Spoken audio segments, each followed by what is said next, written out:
안녕하세요. 앞에 복륜 예쁘죠? 노수엽에 예, 그리 크지도 않고 제 손하고 비교하면 이런 정도 됩니다. 꽃이 굉장히 이쁘게 펴요. 이거를 분양을 해드렸는데 명명을 했다고 들었는데 이름이 생각이 나질 않습니다. 굉장히 이쁜데 좀 증식이 잘 돼야 되는데 모르겠습니다. 제가 이제 백을 남겨놓은 게 이만큼 컸어요. 이건 뭔가요? 이런 게 있네. 자, 전 시간에 이어서 이제 약해에 대해서 제가 말씀드린다고 예고를 했었는데요. 우리 이제 작물 보호제 중 우리가 이제 살균제가 있고 뭐 또 살충제도 있고 뭐 여러 가지 있는데 그 중에 이번 시간에는 이제 살균제, 주로 이제 약해오는 게 많은 건데 춘난에 주로 많이 사용되는 그런 부분에 대해서만 제가 이렇게 좀 몇 말씀 드리고자 합니다. 주로 이제 약해가 발생하는 것을 알아보면요, 유기 살균제 중에 약성을 높이기 위해서 뭐라 그러죠? 유기 살균제로 사용되는 아미드계 화합물이라는 게 있어요. 아미드계 화합물, 그리고 알루미늄 화합물이 있고요.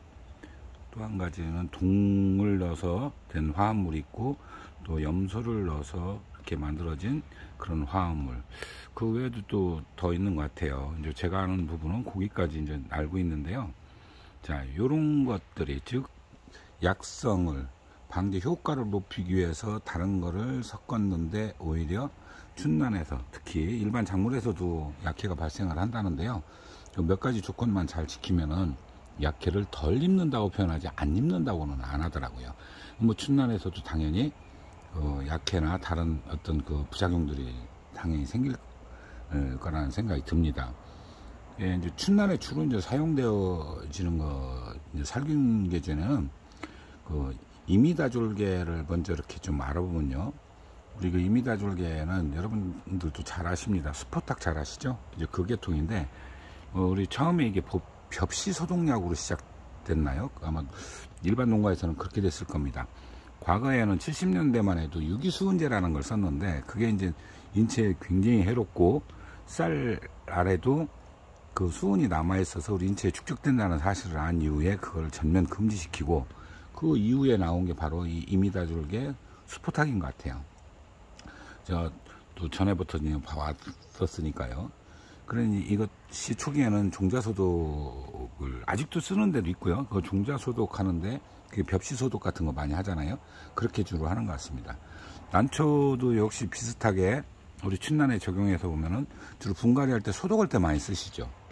분갈이 할 때 이제 쓰거나, 그 다음에 또 여름 오기 전에 관행방제로 구경석원병이나 이런 걸 방지하기 위해서 쓰기도 합니다. 그러니까 또 이름도 이게 또 다양해요. 그러면 이제 회사별로 틀린 건가요? 우리가 이제 일반적으로 스포탁 이렇게 얘기하는데, 원래 그 이름은 프로라츠라 그래요. 또 프로라츠. 그래서 프로라츠 망간. 그러니까 다른 거하고 섞어져 있는 거죠. 그래서 이제 그 이름은 프로라츠 망간이지라고 하나요? 이렇게 이름을 부르는 것 같아요. 그게 이제 대부분 이제 그렇게 나와 있고, 그 다음에 또 한 가지 이제 섞여가지고 이미다졸계하고 트리아졸계 혼합제죠. 이거는 두아졸이라는 게 있고요, 사천왕이라는 게 있는데, 일부는 쓰는 것 같은데 춘난에 적용해서는 거의 쓰지 않는 것 같습니다. 이게 불안한 거죠. 그래서 그런 정도로 있는 거는 제가 이제 알고 있는 사실이고요.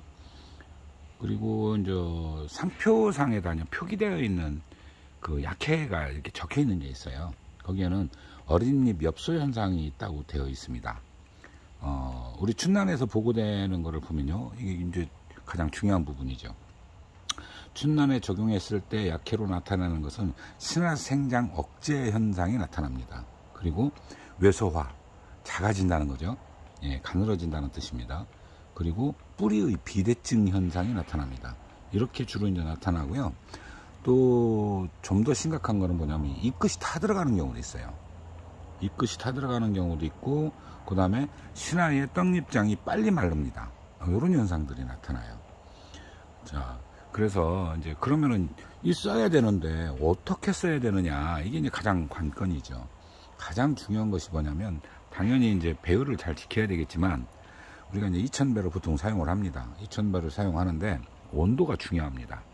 주로 이건 이제 따뜻할 때 사용을 하지 않습니까? 그러면 오늘 같은 지금 구름이 껴 있거든요. 그래도 위에 환풍기가 안 돌아가요.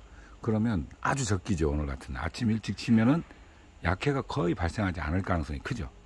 예. 그런데 이게 24도, 제가 이제 24도, 25도 이렇게 얘기를 하는데, 뭐 어디는 25도, 어디는 24도, 그건 조금씩 다른 것 같아서 제가 그렇게 얘기해요. 24도면 딱 24도지 25도는 뭐냐 이렇게 말씀하실 수 있는데, 그게 조금씩 다릅니다. 그러다 보니까 어쩔 수 없이 저도 그렇게 말씀을 드리는 건데요. 주었을 때 온도보다도 그날 주고 나서 하루, 최소한 반나절 이상이겠죠. 그러니까 주고 나서 6시간 이전에 온도가 25도 미만인 게 좋습니다. 25도 미만. 그 이상으로 올라갔을 때 문제가 발생할 가능성이 큰 거예요. 약해가 더 발생하는 가능성이 크다는 뜻입니다. 이 온도 관련이 있는 거죠. 그러다 보니까 저녁에 많이 하죠. 저녁에 하면은 커다란 문제가 없는데, 그래서 이제 효과를 보려고 아침 일찍 하는 경우가 많거든요. 그런 분들은 그날 일기를 반드시 확인을 하셔야 됩니다. 그렇게 하시면은 커다란 문제는 없을 것 같고요. 자, 그런데 이게 이제 제가 우리가 이제 그 유기계통이니까 뭐가 있냐면, 자주 주면요, 이 춘란에는 겉표면에 그 방어 물질을 낸 것이 바로 왁스층입니다. 근데 이게 이제 이 왁스층을 자주 주면 깎아요. 근데 일반 작물은 상관이 없지만 춘란 같은 경우는 난잎이 굉장히 길어지지 않습니까? 뭐 7년, 뭐 적게는 5년, 길게는 7년 갑니다. 그러면 그 수명이 훨씬 짧아져요. 그러니까 그거를 감안하셔서 너무 자주 쳐도 안 좋다는 뜻입니다. 예, 그러니까 이거는 표면 왁스층을 깎는다. 바로 우리 뭐라 그러죠? 퐁퐁과 같은 역할을 하는, 이제 전차격 역할을 하는데, 그러한 것들이 깎습니다. 그 표면을 깎아요. 그렇기 때문에 그것도 감안하셔야 되고, 그리고 온도 철저히 지켜야 되고요. 그날 내가 주고 난 다음에 최고 온도가 몇 도인가. 그러니까 사실상 이 춘란을 키우시는 분들은 일기예보고 이렇게 붙어서 살아야 동거를 해야 돼요. 예, 그렇게 제가 일기 얘기 자주 하는데 왜 그 얘기를 자꾸 하냐고 그러더라고요. 근데 그만큼 중요하기 때문에 일기를 제가 강조를 하는 겁니다. 그걸 보셔야 된다. 또 이 조그마한 땅덩어리에서요, 온도 차이 굉장히 납니다. 지금 여기 충남 서해안 같은 경우는 이제 해무가 들어오기 시작해요. 그럼 낮에 최고 온도가 다른 지역보다 현저히 낮아요. 특히 해안 쪽 바짝 붙어서는. 물론 거기서 한 5km 벗어나면은 좀 덜한, 일반 온도 비슷한데 해안 쪽으로는 급격히 더 낮습니다. 저 같은 경우는 직선거리로 따지면 5km 정도밖에 안 되거든요, 바다하고. 그러면 저희도 영향을 받는 거죠. 그렇기 때문에 요새는 대신 그런 거 주기는 편지만, 지역별로 편차가 있기 때문에 바로 따로따로 자기 온도를 체크를 해서 그 지역 온도에 맞게 이렇게 방제를 하시고, 그래야 약해도 덜 받는다. 오늘은 여기까지 말씀드리겠습니다. 감사합니다.